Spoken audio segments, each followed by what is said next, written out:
स्वागत है दोस्तों आपका हमारे इस YouTube channel test series academy पे। दोस्तों यहाँ पे बहुत सारे छात्र मुझे कमेंट कर रहे थे कि सर आप सर जो जीपीएससी का जो 19 सितंबर को एग्ज़ाम हुआ सर उसका पेपर 1 और पेपर 2 के लिए आज पूरा क्वेश्चन आंसर करवा दीजिए सर। और बहुत सारे स्टूडेंट हैं जो मेरा इंतज़ार कर रहे थे और मुझे भी कुछ कारणवश बाहर में था इसलिए थोड़ा सा लेट हो गया। और मेरे पास जो हार्ड कॉपी आया है वो आया है बुकलेट सीरीज बी का, तो जिनका भी बी है वो भी देखें और जिनका ए बी सी डी कुछ भी होगा वो भी इस वीडियो को देख सकते हैं, क्योंकि इसमें हम पूरा 100 क्वेश्चन का व्याख्या करने वाले हैं, पूरा एक्सप्लेनेशन के साथ ही इसका आंसर मैं बताऊंगा। तो कोई दिक्कत नहीं होगा, जिनका भी सीरीज होगा वो क्वेश्चन तो देख ही सकते हैं एटलीस्ट। तो थोड़ा सा इसमें मैं जल्दबाजी नहीं किया क्योंकि कुछ क्वेश्चन पे डाउट था तो उसे पूरा डिटेल में देखना पड़ा। किताब वगैरह में कुछ इंटरनेट पे भी सर्च किया गया और इंटरनेट में भी बहुत सारा था जिसका आंसर गलत बताया जा रहा था, जो कि इसमें सुधार करके मैंने बता दिया है।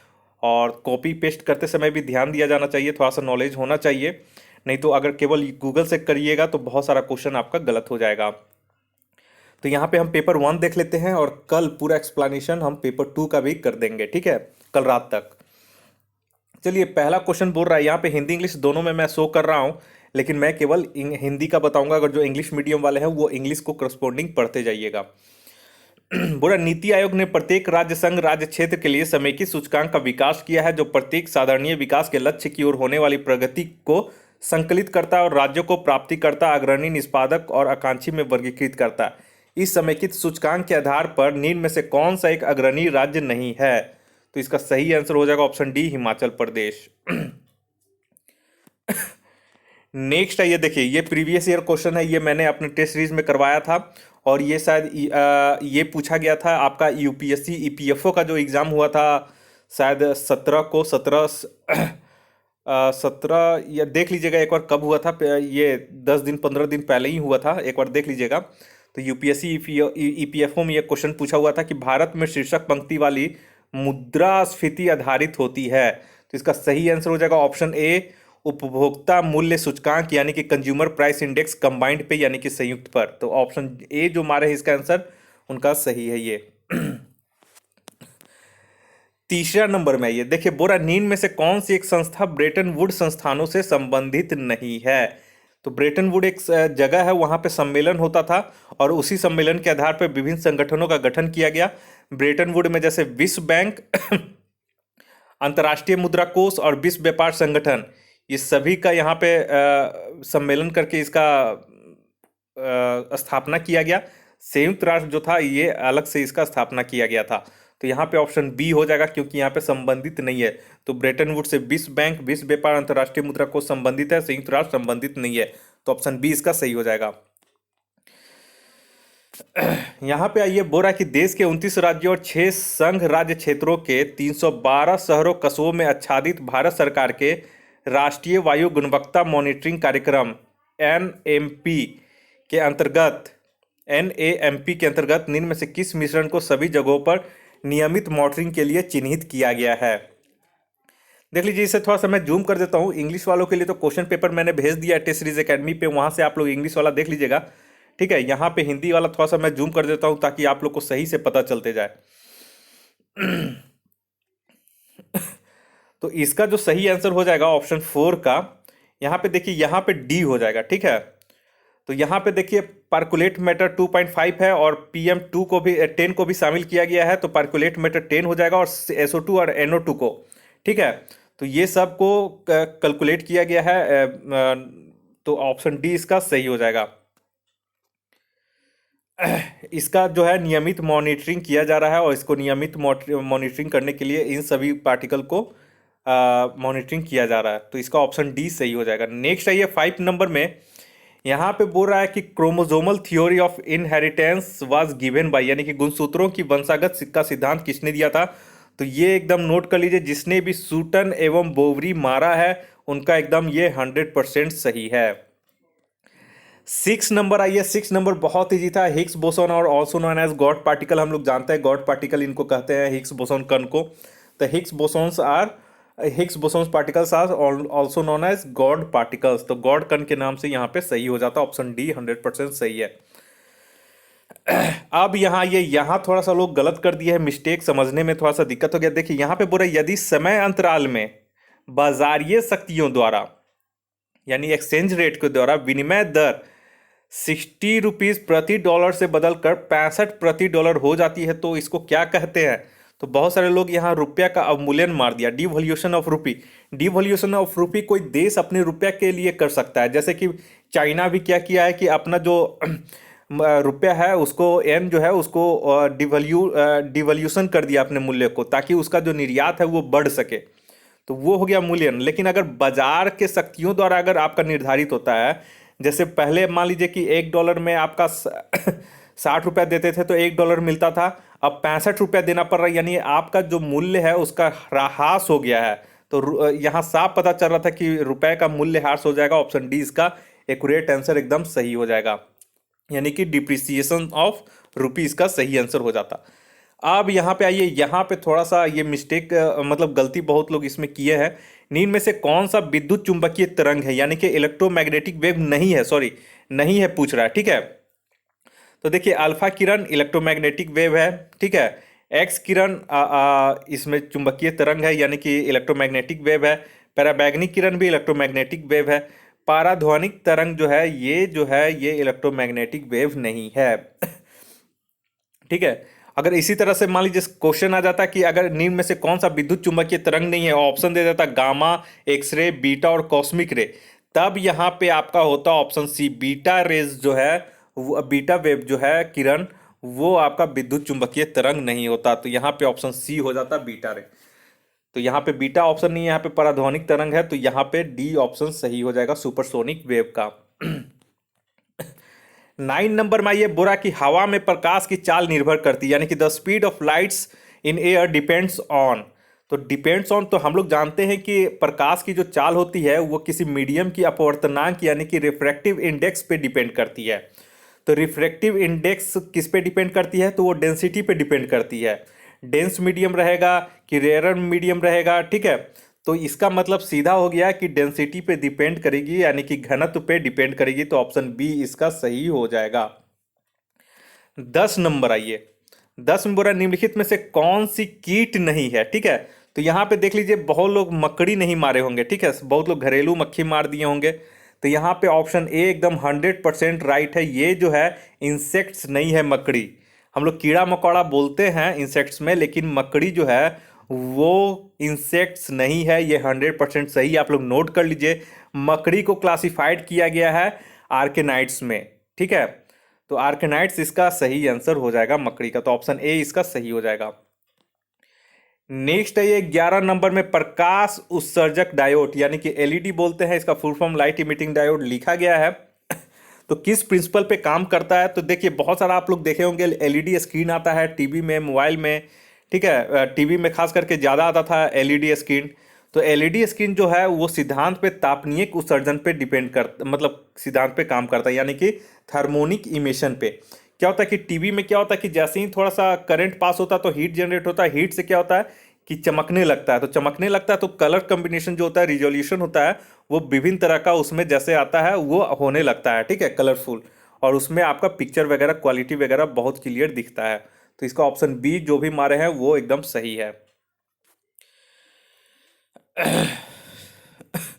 12 नंबर में ये जो हिंदी देख के मारे होंगे उनका समझ में ही नहीं आ रहा होगा हिंदी। यहाँ पे क्लाउड कंप्यूटिंग है। क्लाउड कंप्यूटिंग जैसे मतलब क्लाउड स्टोरेज आप लोग देखते होंगे कि जैसे गूगल ड्राइव हो गया, तो गूगल ड्राइव क्या हो गया, वो एक तरह का क्लाउड कंप्यूटिंग हो गया, ठीक है। तो वो सेवा सम्मिलित नहीं करती है, डज नॉट इंक्लूड। तो डज नॉट इंक्लूड क्या? तो यहाँ पे हो जाएगा option C, allotment of electromagnetic spectrum. Spectrum हो गया, जैसे बैंड हो गया, जैसे 5G 4G बैंड हो गया, तो वो अलग चीज़ है, वो आपका नेटवर्किंग में जाता है, ठीक है। तो ये नेटवर्क में जाता है, तो ये यहाँ पे सी इसका नहीं हो जाता। सी जो है ये आपका क्लाउड कंप्यूटिंग सर्विस में इंक्लूड नहीं होता है। तो ऑप्शन सी इसका 100% सही है। 13 में आइए, बोला कि the form of information signal used in sending fax and email, मतलब कि फैक्स एवं इलेक्ट्रॉनिक मेल प्रेषण में प्रयुक्त सूचना संकेतक का रूप होता है, तो ये होता है डिजिटल सिग्नल के रूप में। 14 में आइए, 14 तो बहुत आसान था कि पौधों के द्वारा ली जाने वाली नत्रजन यानी कि nitrogen is taken by plants in the form of. Hindi बहुत यहाँ पुअर है, ऐसा लगता है कि पता नहीं कहाँ से इसका हिंदी ट्रांसलेट किया गया है, तो बहुत पुअर इसका हिंदी ट्रांसलेट किया गया है, ठीक है। तो इसका हो जाएगा ऑप्शन बी नाइट्रेट। अच्छा, क्वांटम सूचना का मूल मात्रक। क्वांटम सूचना जानते हैं कि हम लोग जैसे जनरल कंप्यूटर, सुपर कंप्यूटर जो यूज करते हैं, तो सुपर कंप्यूटर से भी एडवांस होता है क्वांटम सूचना। और ये बहुत ज़्यादा फास्ट एकदम कैलकुलेट करता है बहुत ज़्यादा बिग डाटा को बहुत कम समय में। तो इसके लिए जो मेमोरी यूज होता है, मात्रक जो यूज होता है, वो गीगाबाइट से ही शुरू होता है। तो ऑप्शन सी इसका सही हो जाएगा। नेक्स्ट आइए 16 नंबर में। देखिए इसका इंटरनेट पे मिल गया था। तो मैश पोटैटो शुगर केन यानी कि मक्का, आलू, गन्ना, पेड़ी, मूंग फसल चक्र का उदाहरण है। ये 2 वर्षीय है, यानी 2 ईयर्स इसका क्रॉप रोटेशन होता है। तो ऑप्शन ए जिन्होंने मारा है इसका एकदम 100% सही है। अब मैक्रोनी गेहूं का वनस्पतिक नाम यानी कि the botanical name of macaroni wheat का जो होता है, इसका सही नाम होता है ऑप्शन सी हो जाएगा ट्रिटिकम ड्यूरम। ठीक है, ऑप्शन सी इसका सही हो जाएगा ट्रिटिकम ड्यूरम। नेक्स्ट आइए 18 नंबर में बोला the first herbicides produced in the world is यानी कि प्रथम शाकनाशी का विश्व में उत्पादन। तो कौन सा ऐसा शाकनाशी था जिसका विश्व में प्रथम बार उत्पादन हुआ था? तो 2,4-D। ऑप्शन डी जो मारे होंगे एकदम सही होगा। 19 नंबर आइए the deadly disease of groundnut is. इसका आंसर सही हो जाएगा ऑप्शन डी टिक्का। टिक्का एक जो रोग है मूंगफली में होता है, ये पूरा अत्यधिक हानिकारक रोग होता है मूंगफली में। तो टिक्का जिन्होंने मारा है ये एकदम सही है। नेक्स्ट आइए 20 नंबर में बोला कि मुगलों के समय झारखंड का प्रदेश किस नाम से जाना जाता था? तो इसका ऑप्शन डी हो जाएगा कुकरा के नाम से। नेक्स्ट आइए 21 नंबर में बोला कि अंग्रेजों का झारखंड में सर्वप्रथम प्रवेश किस ओर से हुआ था? तो ये हो जाएगा ऑप्शन ए सिंहभूम से इसका हुआ था। नेक्स्ट आइए 22 नंबर में भूमिज विद्रोह का नेता कौन था? इसका आंसर सभी जानते तो होंगे, गंगा नारायण था। हमारे टेस्ट वगैरह में ये सब भी सारा क्वेश्चन लगभग 70 क्वेश्चन इससे आया हुआ है। जो भी हमें 6 महीने पहले से फॉलो किए होंगे पूरा टेस्ट सीरीज, वो आपको आसानी से इसमें अच्छे से नंबर आ गए होंगे, किसी को कोई दिक्कत नहीं होगा। और गंगा नारायण ये कहाँ के थे? तो ये तत्कालीन बंगाल राज्य का, उस समय का बंगाल राज्य का जो मिदनापुर और जंगल महल का जो क्षेत्र था, वहीं पे भूमिज विद्रोह ये हुआ था, जिसके नेता थे गंगा नारायण। 23 नंबर में आइए बोल रहा है कि भारत में विदेशों में बहुतायात में निर्यात की जाने वाली आम की कौन सी प्रजाति है? तो ये हो जाएगा ऑप्शन डी अल्फांसो। यही कारण है कि ये भारत में आप लोग जो भी है अभी तक अल्फांसो बहुत लोग नहीं खाए होंगे, ठीक है, क्योंकि ये सारा जो है विदेश में निर्यात हो जाता है और बहुत महंगे आम ये मिलते हैं, करीब 900 रुपए किलो के आसपास ये आम जो है मिलते हैं। नेक्स्ट आइए 24 में बोला कि आदिवासियों में विधवा पुनर्विवाह को मयारी कहते हैं। तो किस आदिवासियों में? तो ये हो जाएगा कोरवा आदिवासियों में विधवा पुनर्विवाह को मयारी कहते हैं। तो ऑप्शन सी इसका सही हो जाएगा। ठीक है, जो सी मारे हैं उनका सही हो जाएगा। नेक्स्ट आइए घुमक्कड़िया का क्या तात्पर्य? देखिए ये भी टेस्ट सीरीज से आ गया था, जो 5 टेस्ट मैंने लेटेस्ट करवाया था उसे। तो युवागिरी कहते हैं घुमक्कड़िया का। तो ऑप्शन बी इसका सही हो जाएगा। नेक्स्ट आइए 26 नंबर में। 26 में बोला निम्नलिखित में से किस पर्व से पहाड़ी खड़िया की आर्थिक स्थिति उजगार होती है? तो इसका सही आंसर हो जाएगा ऑप्शन सी जेठ नवा खिया। ठीक है, ऑप्शन सी इसका सही हो जाएगा। नेक्स्ट आइए 27 में बोला कि आदिवासियों का निवास स्थान टंडा, किस आदिवासियों के निवास स्थान को टंडा के नाम से जाना जाता है? तो यह ऑप्शन ए हो जाएगा बिरोहर। बिरहोर आदिवासियों का जो निवास स्थान है उसको टंडा के नाम से जाना जाता है। नेक्स्ट है 28 में बोला कि लोहा गलाना आदिवासियों का पारंपरिक पेशा है। यहाँ पे थोड़ा सा है करमाली भी दिया गया है और इसका असुर भी आंसर दे रहा है। ठीक है, तो एक बार थोड़ा सा इसको हम देख लेंगे, अगर आप लोग को भी कंफर्म है एकदम बुक में आप लोग को मिल चुका है तो ये हमें कमेंट करके देख लीजिए 28 नंबर। ठीक है, हमें भी कमेंट कीजिए। नेक्स्ट आइए देखिए निम्नांकित स्थानों में से किसे मंदिरों का नगर के रूप में जाना जाता है? तो ये बहुत लोग को पता होगा, ऑप्शन सी मलूटी। और यहाँ पे 108 मंदिरों का गांव है। ठीक है, और ये जो है मलूटी किस जिले में है? तो झारखंड के दुमका जिले में, जो कि बंगाल के बॉर्डर पे है। 30 नंबर में बोला कि कैलाश पर्वत निम्न में से किस क्षेत्र में अवस्थित है? तो इसका हो जाएगा ऑप्शन बी तिब्बत के क्षेत्र में। 31 नंबर आइए 31 नंबर बोला पालकोट की गुफाएं डैश में अवस्थित है। तो ये किस जिले में है? तो ये ऑप्शन सी हो जाएगा 100% गुमला में। तो इसका सही आंसर हो जाएगा गुमला।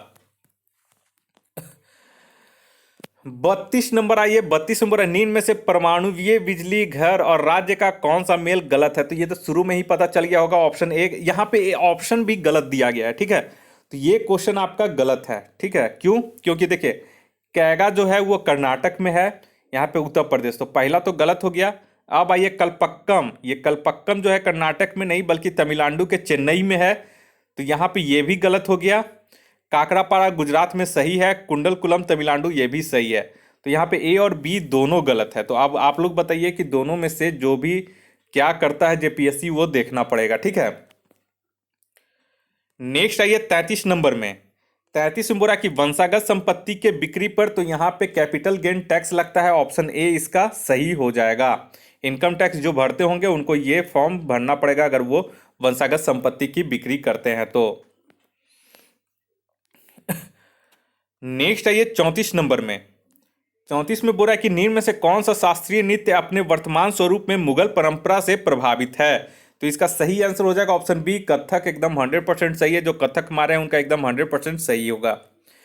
35 में आइए देखिए, 35 में बोला विश्व की सर्वाधिक समस्यात्मक जलीय घास फूस यानी कि aquatic weeds, world's most problematic aquatic weeds is, तो ये हो जाएगा यहाँ पे इछोरनिया हो जाएगा, इछोरनिया बी, यानी कि जलीय है। अगर वही अगर जमीन पे अगर बोलता तो वो एजोला हो जाता, तो यहाँ पे बी हो जाएगा, जलीय वाला जो है बी हो जाएगा। बहुत जल्दी क्या करता है, पूरे पूरे पूरे तालाब को, अगर तालाब में चला जाता तो तालाब को पूरा कवर कर लेता है बहुत कम समय में। 36 नंबर आइए। 36 का बोरा कि निम्न में से कौन लौह धातु का अयस्क है, तो ये तो बहुत को पता होगा, ऑप्शन डी हेमाटाइट, ये लौह अयस्क है। 37 में आइए। 37 में बोरा कि निम्न में से कौन सी शहरी जीवन की विशेषता नहीं है, तो शहरी जीवन की विशेषता नहीं है पूछ रहा है, तो मानवीय मूल्य का नाश। ऐसा नहीं है कि शहरी को अगर कोई जीवन है तो उनमें मानवीय मूल्य का नाश हो गया है, ये एकदम इसकी विशेषता नहीं है। तो ऑप्शन सी इसका सही हो जाएगा।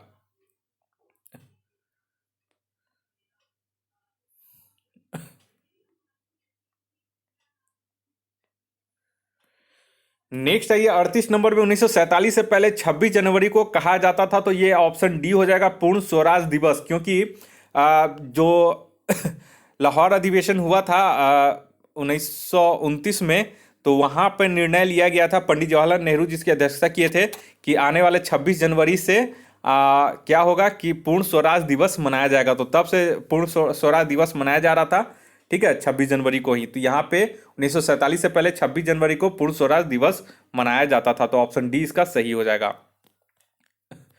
नेक्स्ट आइए 39 में। निम्न में से कौन सा सर्वाधिक घरेलू रासायनिक प्रदूषण का कारण है, तो ये तो आप लोग मार दिए होंगे, ऑप्शन ए हो जाएगा मच्छर मारने वाले लच्छे का जलना, यानी कि बर्निंग मॉस्किटो कॉइल जो है वो घरेलू रासायनिक प्रदूषण का कारण है।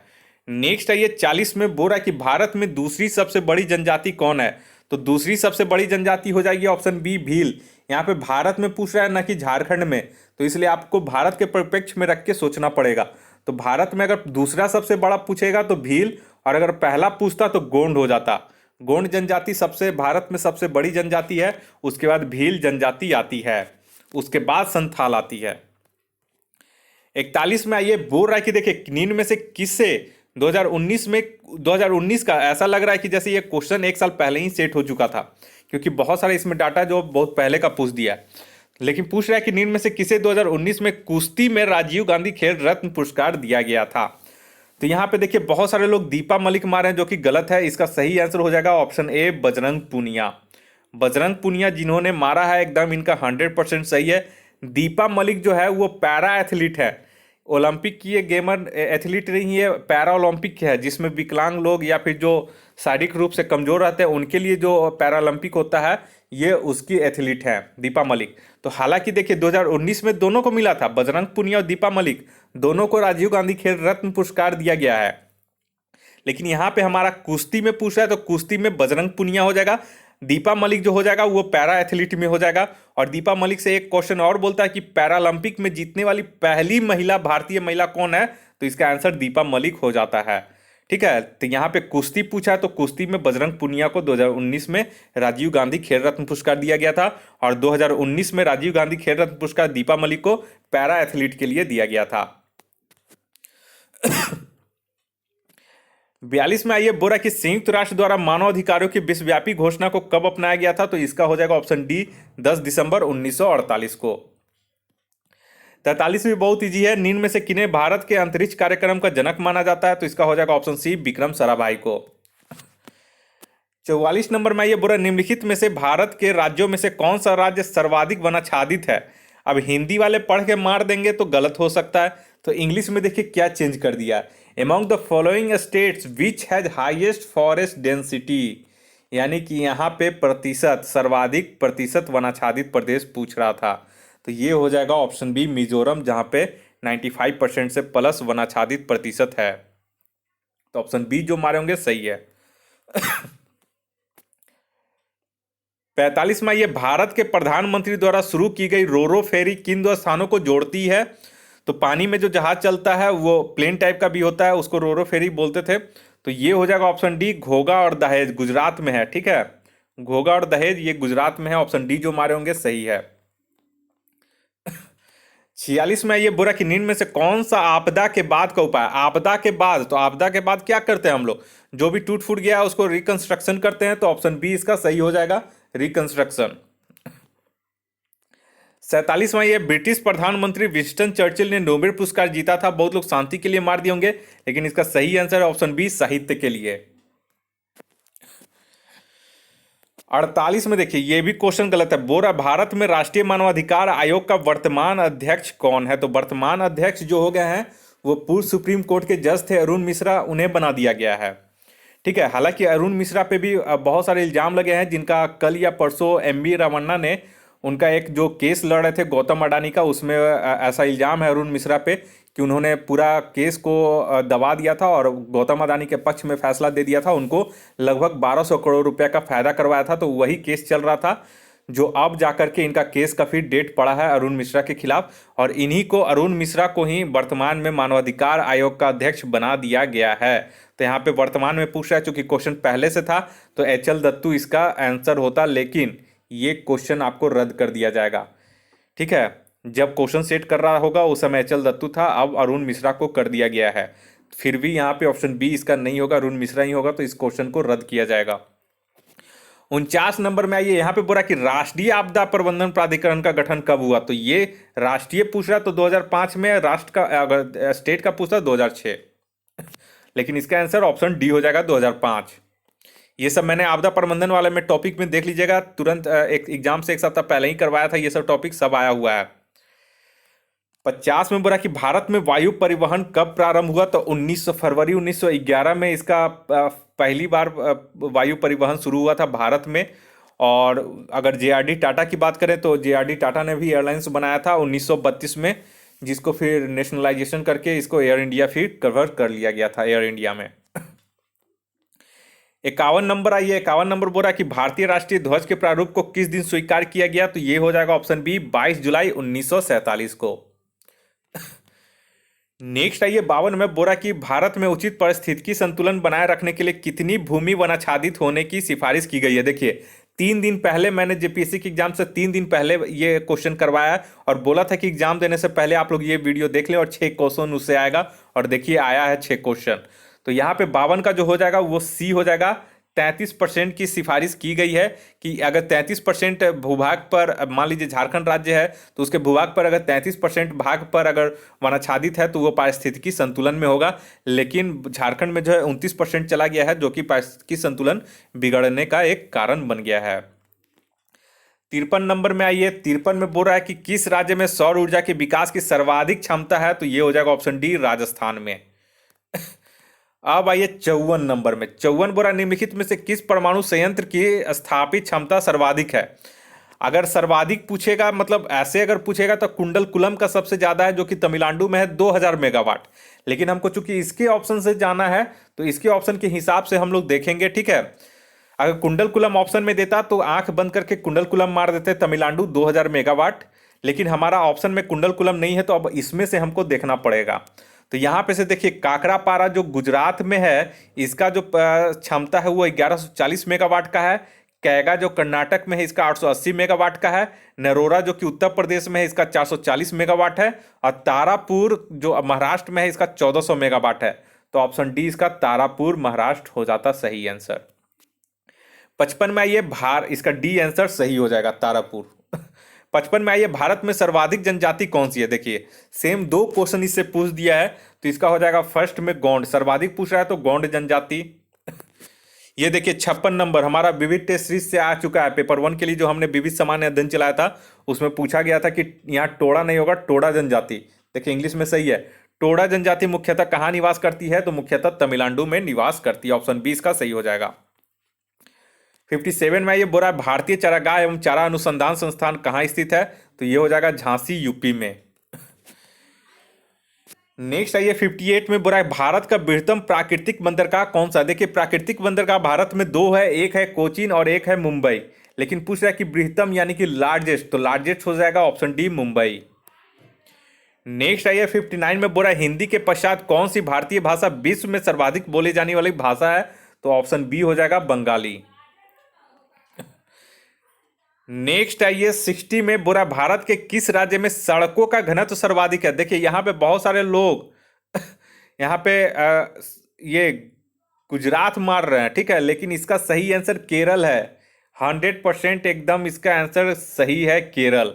भारत के किस राज्य में का सड़कों का घनत्व पूछेगा, रोड डेंसिटी, तो केरल इसका सही आंसर हो जाएगा। 61 नंबर देखिए चार्वाक दार्शनिक प्रणाली है, तो ये लोकायत प्रणाली भी कहलाती है। चार्वाक दार्शनिक प्रणाली जो है वो लोकायत प्रणाली भी कहती है। ऑप्शन ए जो मारे हैं इनका एकदम 100% सही है। नेक्स्ट आइए 62 में बोरा निम्नलिखित को कालानुक्रम के व्यवस्थित कीजिए, तो सेम में है सातवाहन, वकाटक, उसका चालुक्य, ऑप्शन ए डी इसका सही हो जाएगा। नेक्स्ट आइए 63 में थोड़ा सा कंफ्यूजिंग कर दिया था, लेकिन क्लियर हो गया है कि मौर्य साम्राज्य के पेशावर के निकट उत्तर पश्चिम भाग में अशोक के शिलालेख थे। तो देखिए मौर्य साम्राज्य में अगर उत्तर पश्चिम में केवल पूछता, पेशावर अगर नहीं जोड़ता शब्द, तो उत्तर पश्चिम में यहाँ पे अरमेइक में भी था और खरोष्टी में भी था, लेकिन चूंकि पेशावर जोड़ दिया है, तो पेशावर अगर जोड़ दिया है तो पेशावर में एक जगह शाहबाजगाढ़ी जगह है, पेशावर में ही है वो शाहबाजगढ़ी, वहाँ पे ये खरोष्टी लिपि में है, ठीक है। तो दो जगह में ही है, उत्तर पश्चिम क्षेत्र में दो जगह है जहाँ पे अशोक के शिलालेख थे, ठीक है। उत्तर पश्चिम में खरोष्टी लिपि में वो दो जगह है, साहबजागढ़ी और मानसेहारा। तो साहबजागढ़ी जो है वो पेशावर में था, तो ये खरोष्टी लिपि में था। ऑप्शन डी जो हमारे हैं इनका सही होगा। और सबसे पहले अशोक का जो शिलालेख था उसे किसे पढ़ा था? तो जेम्स प्रिंसेप ने 1837 में। नेक्स्ट आइए 64 में बोला कि कलहन की राज तरंगिणी की तरह एक इतिहास की पुस्तक गौड़वाहो लिखी थी, तो ये वाकपति ने लिखी थी। ऑप्शन बी इसका सही हो जाएगा। 65 का ये इसका थोड़ा सा आंसर खोजने में बहुत दिक्कत हो रहा है। शैव संतों के लेखन के संग्रह को पांचवा वेद भी समझा जाता है, उपरोक्त संग्रह का क्या नाम है? यहाँ पे शैव संतों का पूछ रहा है, तो यहाँ पे देखिए यहाँ पे थोड़ा सा डाउट है, इसका आंसर मैं कल खोज करके अपने Telegram channel test series academy पे सेंड कर दूंगा। लेकिन अगर सनातन धर्म में पूछता कि पांचवा वेद किसे कहा गया है, तो वो महाभारत हो जाता। लेकिन यहाँ पे शैव संतों का पूछ रहा है, तो इसका एक बार देखना पड़ेगा। 66 में आइए निम्नलिखित राज्यों में से दो भाइयों हरियर तथा बुक्का ने, तो ये विजयनगर की साम्राज्य की स्थापना की थी, बहुत लोगों को पता होगा। ऑप्शन ए इसका सही हो जाएगा। नेक्स्ट आइए 67 में देखिए पूर्वी भारत में प्रमुख भारतीय रोमन व्यापारिक स्थान क्या था? तो अब छाटिए, राजगीर आपका बिहार में था, अरिकमेडु ये दक्षिण का एक पत्तन था, मतलब पानी वाले जहाज का एक केंद्र था। यहाँ से अगर दक्षिण का पूछता तो अरिकमेडु हो जाता। और पूर्वी भारत का यहाँ पे ताम्रलिप्ति होता है, ठीक है, व्यापारिक केंद्र था, यहीं से लोग विदेशों में जाके व्यापार करते थे। तो ताम्रलिप्ति यहाँ पे नहीं दिया गया, इसका कुछ दूसरा नाम दिया गया है। तो यहाँ पे ये जो है एक बार देखना पड़ेगा, इसका ज़्यादातर आंसर मुझे लग रहा है कि ताम्लुक होगा, ठीक है। एक बार इसे मैं चेक करके आपको बता दूंगा। 68 में आइए बोरा कि मध्यकाल की सरकार एक समग्र संरचना थी और यह विलय था। तो मध्यकाल के समय में क्या था कि ये फारस, अरब, तुर्क, मंगोल और कुछ भारतीय तत्वों का भी ये एक विलय था। तो ऑप्शन सी इसका सही हो जाएगा। 69 आइए विशिष्ट अद्वैत सिद्धांत के संस्थापक पूछा है, तो ये हो जाएगा ऑप्शन ए रामानुजाचार्य। जो ऑप्शन ए मारे हैं उनका एकदम 100% सही है। अब देखिए यहाँ पे कुब्बतुल इस्लाम मस्जिद तथा 2.5 दिन का झोपड़ा यहाँ पे कर्मशा लगा दिया गया है। तो बहुत लोग बिना सोचे समझे अजमेर दिल्ली मार दिए हैं, ठीक है। लेकिन यहाँ पे कर्मशा पूछा तो कुब्बतुल इस्लाम दिल्ली में हो जाएगा, और 2.5 दिन का झोपड़ा जो अजमेर है राजस्थान में है वो अजमेर हो जाएगा। तो कर्मशा पूछा तो कर्मशा दिल्ली एवं अजमेर हो जाता है। Answer option D. नेक्स्ट आइए 71 में बोला कि आधुनिक भारत के इतिहास का निम्नलिखित घटनाओं के कालानुक्रम अनुसार व्यवस्थित कीजिए। तो ये क्वेश्चन भी गलत दिया गया है, मतलब क्वेश्चन सही है लेकिन मैच जो कर रहा है वो इसमें कोई मैच नहीं कर रहा, क्योंकि देखिए स्वदेशी आंदोलन 1905 में हुआ था, लखनऊ समझौता 1916 में, मार्ले मिंटो सुधार 1909 में, और अखिल भारतीय मुस्लिम लीग की स्थापना 30 दिसंबर 1906 को। तो इसके हिसाब से पहले हो जाता ऑप्शन ए और डी। तो यहाँ पे देखिए ए बी दिया गया है, ए सी दिया गया है, ए डी कहीं दिया ही नहीं है, ठीक है, तो ये थोड़ा सा गलत हो जाएगा। 72 नंबर देखिए, बोरा की प्रथम भारतीय शिक्षा आयोग की नियुक्ति किसने और किस वर्ष की। तो ये क्वेश्चन एकदम सही है, कुछ लोग इसे गलत बता रहे हैं, कुछ लोग बोल रहे हैं कि हंटर आयोग होगा, ठीक है। तो यहाँ पे पूछ रहा है कि हंटर आयोग, ठीक है वो प्रथम भारतीय शिक्षा आयोग थी हंटर आयोग, लेकिन पूछ रहा है कि हंटर आयोग की नियुक्ति किसने की थी। तो जो भी वहां पे गवर्नर होगा उस समय का वही किया होगा। तो देखिए यहाँ पे था कि प्रथम शिक्षा आयोग की नियुक्ति सबसे पहले कब की गई थी, तो 1882 ईस्वी में की गई थी। किसके अध्यक्षता में आयोग की गठन की गई थी, तो डब्ल्यू डब्ल्यू हंटर की अध्यक्षता में प्रथम भारतीय शिक्षा आयोग की नियुक्ति की गई थी। तो उस समय भारत का गवर्नर जनरल कौन था, तो रॉड रिपन था। तो रॉड रिपन का कार्यकाल कितना था, तो 1880 से 1884 था। तो इस तरह से करके आप इसका आंसर आसानी से ऑप्शन ए मार सकते थे। तो इसका ऑप्शन ए जो मारे होंगे वो सही है। और हंटर आयोग का गठन 1882 में किस लिए किया गया था, तो जो वुड डिस्पैच 1854 में जो शिक्षा के लिए बना गया था उसके स्थिति का आकलन करने के लिए ही हंटर आयोग का गठन किया गया था। 73 में ये बोला कि भू राजस्व की अस्थायी बंदोबस्त एवं रैयतवाड़ी प्रणाली क्रमशः शुरू की गई। तो ये हो जाएगा, सबसे पहले थोड़ा सा मद्रास में शुरू किया गया था, उसके बाद फिर धीरे धीरे बंगाल और मध्य प्रांत में यह शुरू कर दिया गया था। तो ऑप्शन सी इसका सही हो जाएगा। नेक्स्ट आइए 74 में बोला कि भारत में प्रिंटिंग प्रेस किसने और कब शुरू की, तो इसका ऑप्शन ए हो जाएगा, पुर्तगालियों ने वर्ष 1550 में। नेक्स्ट आइए 75 में बोला निम्न में से कौन सा भारतीय राज्य भूटान के साथ सीमा नहीं बांटता है, तो इसका सही आंसर हो जाएगा ऑप्शन सी, बिहार जो है वो नहीं बांटता है सीमा। 76 में आइए बोला कि निम्न में से भारत के किस भाग में सामान्यतः प्रवाल द्वीप यानी कि एटॉल्स पाए जाते हैं, तो ये ऑप्शन सी हो जाएगा, लक्षद्वीप के निकट प्रवाल द्वीप पाए जाते हैं। 77 में आइए निम्नलिखित में से किसने ब्रिटिश भारत में प्रांतीय स्वायत्ता की शुरुआत की थी, तो प्रांतीय स्वतंत्रता की शुरुआत, स्वायत्ता की शुरुआत इसमें से भारत सरकार अधिनियम 1935 में की गई थी। नेक्स्ट आइए 78 में बोल रहा है यहाँ पे निम्न में से कौन सा विशेष लक्षण नर्मदा नदी के लिए उपयुक्त है, तो इसका ऑप्शन सी एकदम 100% सही है, संरचनात्मक मूल यानी कि स्ट्रक्चरल ओरिजिन। देखिए क्या है कि ये जो नर्मदा नदी है वो बाउंड्री बनाता है नॉर्थ इंडिया और साउथ इंडिया के बीच, जो कि एक हैज़ अ स्ट्रक्चरल ओरिजिन जो बनाता है। तो ऑप्शन सी इसका एकदम 100% सही है, जो सी मारे हैं उनका 100% सही है। नेक्स्ट आइए 79 में बोला कि भारत में निम्न में से किस तटीय प्रदेश में उत्तर पूर्वी मानसून से वर्षा होती है, तो उत्तर पूर्वी मानसून से देखते हैं हम लोग कि उत्तर पूर्वी मानसून से देखते हैं हम लोग कि तमिलनाडु में खूब वर्षा होती है जो कि कोरोमंडल तट तक आता है। तो ये ऑप्शन सी कोरोमंडल तट इसका सही हो जाएगा।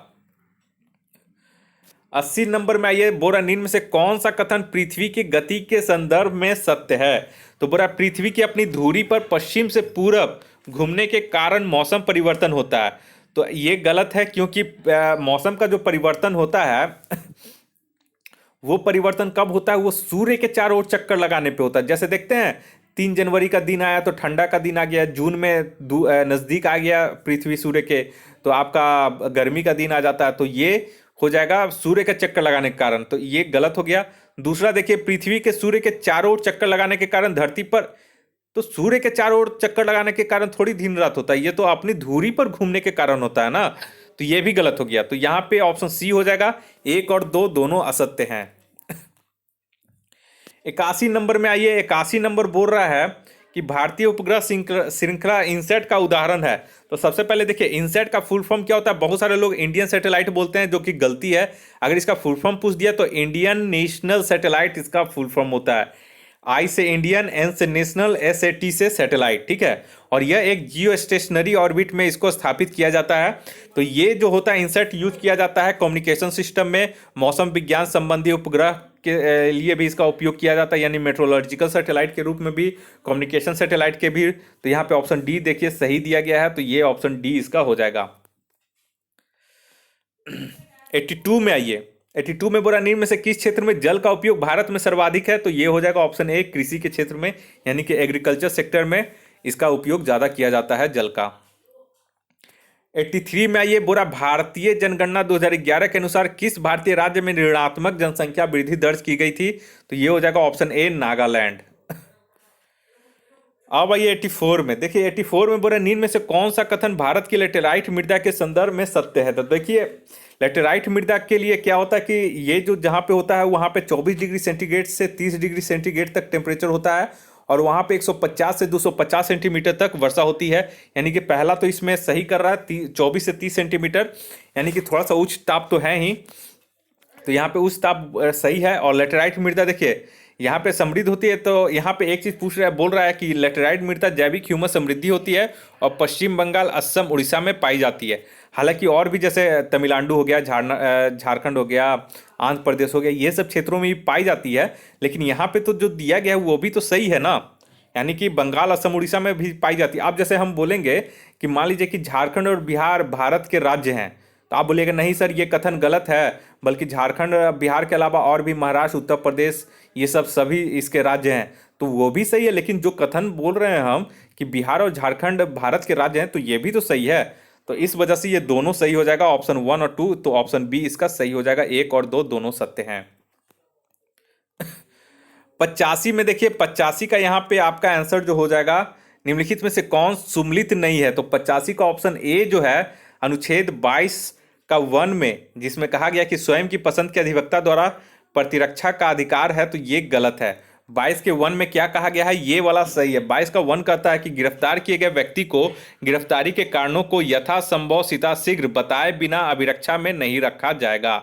यही अनुच्छेद 122.1 कहता है, जो कि सही है। तो इसका ऑप्शन ए जो है, इसका मतलब ये गलत है। 86 में आइए, 86 में बोल रहा है कि भारतीय जनगणना 2011 के अनुसार निम्न में से किस भारतीय राज्य में नगरों की संख्या सर्वाधिक है? ना कि जिलों का पूछ रहा है, यहाँ पे नगर यानी कि टाउन, तो ये हो जाएगा ऑप्शन डी, महाराष्ट्र में। ठीक है, अगर ऐसे गोवा रहता तो सबसे ज्यादा गोवा का हो जाता है नगरों की संख्या। 87 में आइए, 87 बोल रही है किसने कहा कि न्यायिक सक्रियतावाद को न्यायिक जोखिमवाद नहीं होना चाहिए? तो यहाँ पे ऑप्शन ए हो जाएगा, न्यायमूर्ति पीएन भगवती ने। लेकिन यहाँ पे ये सही लग रहा है मुझे, ए ऑप्शन ज़्यादा सही लग रहा है। ठीक है, लेकिन फिर भी इसका एक और हम देख लेंगे और इसका आपको एक्सप्लेनेशन जो है वो अपने Telegram channel test series academy पे सेंड कर दूंगा। नेक्स्ट ये 88 भी मुझे नहीं मिला है, निम्नलिखित में से कौन सा बात जमींदारी व्यवस्था से संबंधित है? ये मुझे नहीं मिल रहा है। कामेश्वर सिंह बनाम बिहार राज्य, तो ये तो है एक शामिल। कामेश्वर सिंह दरभंगा के राजा थे, तो उनका भी जमींदारी छीना गया था, तो वहाँ पे भी ये थे संबंधित, तो ये पहला तो सही है। उसके बाद थोड़ा सा मुझे और नहीं पता चल रहा है, शायद 1 2 3 हो या क्या हो, इसका मुझे डिटेल में पता नहीं चला है। एक बार इसको भी मैं एक बार अच्छे से देख लूँगा, अगर मुझे मिल जाएगा तो इसका भी मैं एक्सप्लेनेशन सेंड कर दूंगा अपने टेलीग्राम चैनल पे। नेक्स्ट है 89 बोल रहा है, 89 बोल रहा है कि निम्नलिखित में से कौन सा अनुच्छेद राज्य विधानसभा में आंग्ल भारतीयों के प्रतिनिधित्व से संबंधित है? तो ये हो जाएगा आर्टिकल 333, ऑप्शन डी इसका सही हो जाएगा। 90 नंबर में आइए, देखिए 90 नंबर मैंने करवाया था टेस्ट सीरीज, उसमें आप लोग बहुत सारे लोग कमेंट कर रहे थे, मैं भी देख रहा था। बोला कि भारत में नियोजन के संदर्भ में क्या सत्य है? तो पहला बोला कि राष्ट्र, पहले देख लीजिए छांटते कैसे, इसको छांटा गया है। देखिए सबसे पहले देखिए यहाँ पे हम आते हैं ऑप्शन 2 में कि हरिपुरा के अपने अध्यक्षीय भाषण में सुभाष चंद्र बोस ने योजना आयोग के माध्यम से राष्ट्र राज्य व्यापक नीतियों को स्वीकार करेगा की घोषणा की। एकदम सही है, क्योंकि हरिपुरा की जो अध्यक्षता किए थे सुभाष चंद्र बोस ने की थी और ये इन्होंने घोषणा किया था। उसके बाद तीसरा बोला मोदी सरकार ने योजना आयोग को बदलकर नीति आयोग, 1 जनवरी 2015 को नीति आयोग का गठन कर दिया गया, तो मोदी सरकार ने किया था, तो ये ऑप्शन 3 भी सही है, यानी कि 2 और 3 सही हो गया। चौथा में आइए, सुभाष चंद्र बोस ने 1938 में जवाहरलाल नेहरू की अध्यक्षता में राष्ट्रीय योजना समिति का निर्माण की घोषणा की थी, ये भी सही है। अब इसमें जो आदमी आप लोग ध्यान से नहीं सुन रहे हैं, ध्यान से नहीं पढ़े, अब बोलिएगा कि नहीं 1938 में तो सुभाष चंद्र बोस अध्यक्ष थे, तो वही तो बोला कि सुभाष चंद्र बोस अध्यक्ष थे और उन्होंने क्या किया था कि एक राष्ट्रीय योजना समिति बनाया था जिसका अध्यक्ष जवाहरलाल नेहरू को बनाया गया था, तो अध्यक्षता सुभाष चंद्र बोस की, तो वही इसमें बता रहा है। तो ये ऑप्शन 4 भी सही है। तो 2 3 4 देख लेते हैं किस में है, तो 2 3 4 किसी में नहीं है, यानी होगा तो यानी कि पहला भी इसका सही हो जाता, तो ऑप्शन सी इसका सही हो जाएगा। इसमें सभी सत्य हैं जो भी सी मारे हैं एकदम उनका 100% सही है। नेक्स्ट है ये 91 में बोल रहा है कि संघ लोक सेवा आयोग, यूनियन पब्लिक सर्विस कमीशन, जिसका आर्टिकल 315 में है और आर्टिकल 312 में अखिल भारतीय सेवा का वर्णन किया गया है, और संघ लोक सेवा आयोग और राज्य लोक सेवा आयोग का 315 में है। तो इसका जो बोल रहा है कि संघ लोक सेवा आयोग राज्य की आवश्यकताओं की पूर्ति के लिए सहमत हो सकता है, तो इसका ऑप्शन डी जो मारे होंगे एकदम सही होगा, राज्यपाल की मांग और राष्ट्रपति की संस्तुति पर। यानी कि राज्यपाल मांग करेगा राष्ट्रपति से और राष्ट्रपति अगर संस्तुति कर देगा तो फिर संघ लोक सेवा आयोग राज्य की आवश्यकताओं की पूर्ति के लिए सहमत हो जाएगा। नेक्स्ट है 92 में बोला सुशासन यानी कि गुड गवर्नेंस के संदर्भ में निम्नलिखित में से कौन सा सत्य नहीं है, तो सत्य नहीं है तो ऑप्शन सी हो जाएगा, धार्मिकता और भावुकता। नेक्स्ट है 93 नंबर में बोल रहा है कि नगर पालिका का सदस्य चुने जाने के लिए कोई व्यक्ति निराहित नहीं होगा, यानी कि डिस्क्वालीफाई नहीं होगा। तो 21 वर्ष अगर उसका आयु सीमा है तो वो डिस्क्वालीफाई नहीं होगा, तो ऑप्शन बी जिन्होंने मारा है वो सही है। नेक्स्ट है 94 में बोल रहा है democracy and development in India from socialism to pro business नामक पुस्तक के लेखक कौन है, तो ये हो जाएगा option A Atul Kohli. Next है 95 में बोला कि भारतीय राजकोषीय संघवाद व्यवस्था में संसाधनों का केंद्र द्वारा राज्यों का आवंटन किया जाता है और वर्तमान में निम्न में से कौन सा संसाधनों के आवंटन का एक माध्यम नहीं है। यहाँ पे एक बार हमको ये देखना पड़ेगा, इसका भी डिटेल मुझे नहीं मिल पाया, तो 95 का आप लोग छोड़ दीजिएगा, इसका मैं डिटेल भेज दूंगा। मैंने बताया था कि 3 क्वेश्चन का आंसर मुझे नहीं मिला है, 3 क्वेश्चन का मैं आंसर आपको बाद में सेंड कर दूंगा अपने टेलीग्राम चैनल पे। नेक्स्ट है ये देखिए, भारत में कर निर्दिष्टीकरण के संवैधानिक प्रावधानों के तहत निम्न में से कौन सा कर है जो पूरी तरह से राज्य सरकारों द्वारा लगाया और वसूला जाता है, तो ये हो गया लैंड रेवेन्यू। इस पे राज्य सरकार का ये तथ्य है, इसका मतलब डिपार्टमेंट है। भू राजस्व में केवल राज्य का ही पूरा अधिकार होता है, इसी पे राज्य सरकार कर लगाता है और वसूलता है।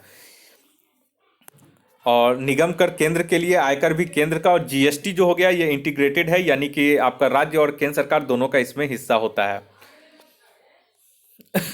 97 नंबर में आई बोरा पंचायतों की वित्तीय अवस्था का मूल्यांकन करने के लिए वित्त आयोग का गठन का प्राधिकार किसे प्राप्त है, यानी कि राज्यपाल को। राज्यपाल को क्या बोलते हैं, राज्य का गवर्नर, तो यानी कि ऑप्शन ए इसका सही हो जाएगा।